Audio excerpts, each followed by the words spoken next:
Cinema ரகசியம் நேயர்களுக்கு வணக்கம். தமிழ் சினிமாவின் 80-90களில் பிரபல முன்னணி நடிகையாக இருந்தவர் ரம்யா கிருஷ்ணன்.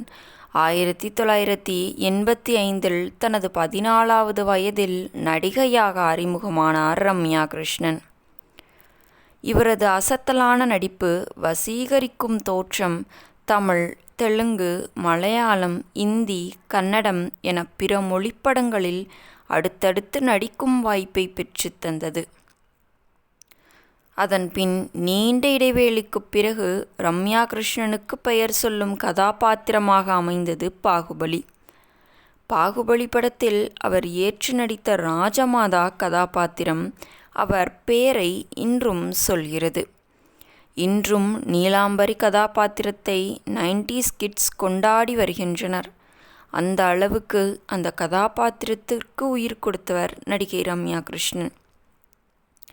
90s கிட்ஸ் மட்டுமல்லாமல் இப்பொழுது இன்ஸ்டாகிராம்களிலும் மற்றும் சமூக வலைதளங்களிலும் நீலாம்பரி கதாபாத்திரத்தை மக்கள் அனைவரும் தற்போதுதான் விரும்பி ஏற்றுக்கொள்கின்றனர்.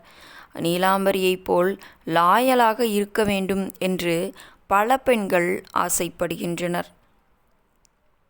அதன்பின் மீண்டும் பாகுபலி படத்தில் ராஜமாதாவாக தனது நடிப்பில் அசத்தியிருப்பார் ரம்யா கிருஷ்ணன். சினிமா மட்டுமின்றி சின்னத்திரையிலும் கலக்கியவர் ரம்யா கிருஷ்ணன். தற்போது குணச்சித்திர வேடங்களிலும் நடித்து வருகிறார். இன்று வரை அவர் தனது தனித்துவமான நடிப்பால் 200க்கும் மேற்பட்ட படங்களில் நடித்துள்ளார். ரம்யா கிருஷ்ணனுக்கு முதல் படத்தில் நடிக்கும் வாய்ப்பு எப்படி கிடைத்தது தெரியுமா? ஒரு படத்தில் கதாநாயகிக்கான தேடுதல் வேட்டை நடந்து கொண்டிருந்த போது எதர்ச்சையாக குமுதன் நாளிதழின் பின்பக்கம் ரம்யா கிருஷ்ணன் பிஸ்கெட் விளம்பர புகைப்படம் இருப்பதை பார்த்துள்ளனர்.